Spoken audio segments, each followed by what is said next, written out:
There is a responsibility, I think, for influencers and celebrities to disclose when they're being paid for something, because honesty is so important, and the internet and these people that are watching our content, they trust us.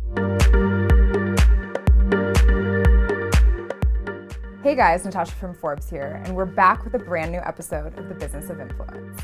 This week, we're talking about disclosure and how influencers do and don't disclose when they're being paid to promote a product or a post.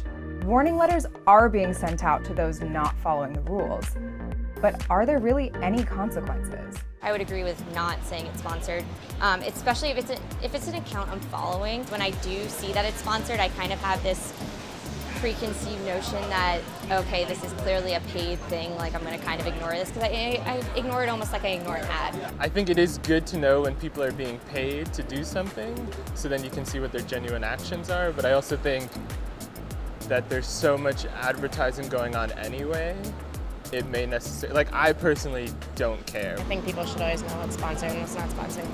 Like if it says like hashtag ad at the bottom, or if they like tag a certain company, but then I don't know if it's like they're tagging them just so that they'll like end up sending them free stuff, or if they're tagging them to say like, I'm being endorsed by you. My role at the FTC is to direct the Division of Advertising Practices, which generally oversees national advertising. Whenever you're looking at what someone says about a product, whether it's an online review or even just your friend telling you what they thought about it, you want to know where they're coming from, and if they have been paid or incentivized in some way to promote the product, then that's going to affect how much weight or credibility you give what they say. I think it's become a really big thing for social media influencers to be more transparent, because there were some really big scandals recently about people who were promoting like certain gambling websites without saying they were affiliated with them. So the FTC just says that influencers need to make it clear to their audience when they're working with a brand or being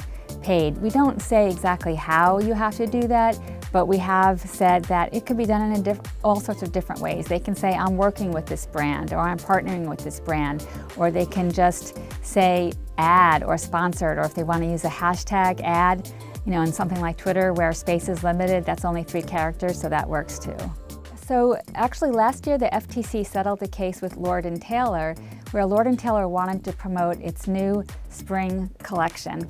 So they entered into contracts with 40 different influencers who had large followings on Instagram, and they agreed with all of these influencers that they would post pictures of themselves wearing a certain dress all on the same weekend. They called it a product bomb, and the dress sold out, but none of them disclosed that they were working with Lord & Taylor. So we thought that was really misleading, because people need to know that these are actually being paid. Those are paid posts, they're not just organic. It's kind of weird because in the early days, we didn't want people to know that we were getting paid to promote something, and now I'm proud that I'm working with this brand. So I feel like there's been a shift in that. So if I'm working with someone, I want everyone to know, hey, I'm working on Xbox on this really fun thing. Look at this cool thing they sent me. And in doing that, you are being honest. And I've seen so many posts still to this day that people are posting. I was like, this is an ad, and there's no ad. All you have to do is at least add the hashtag ad so that I don't feel like we're being lied to. I find it to be they're always changing.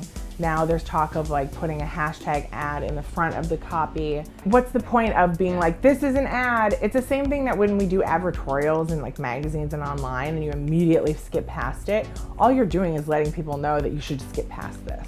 But I don't agree, because just because I get paid to talk about a product I use a lot doesn't mean you shouldn't listen to that. The FTC's first goal in the influencer ecosystem is to make sure that everybody understands their legal obligations. That is, what they have to do to comply with the law, to be truthful and not misleading. So the responsibility for disclosing relationships between brands and influencers lies with both the brand and the influencer. The brand should tell all the influencers that it's working with that they need to disclose, but the influencers have to make the disclosure themselves, because they're the ones that are posting. So if we discover that some influencers who we've sent educational letters to and warning letters to and are continuing to work with brands and not disclosing that, then the next logical step for us would be to open an investigation, a law enforcement investigation. That's it for this episode. What do you think? Should there be consequences for not following the FTC guidelines? Let us know in the comments below, and don't forget to tune in next week for another episode of The Business of Influence.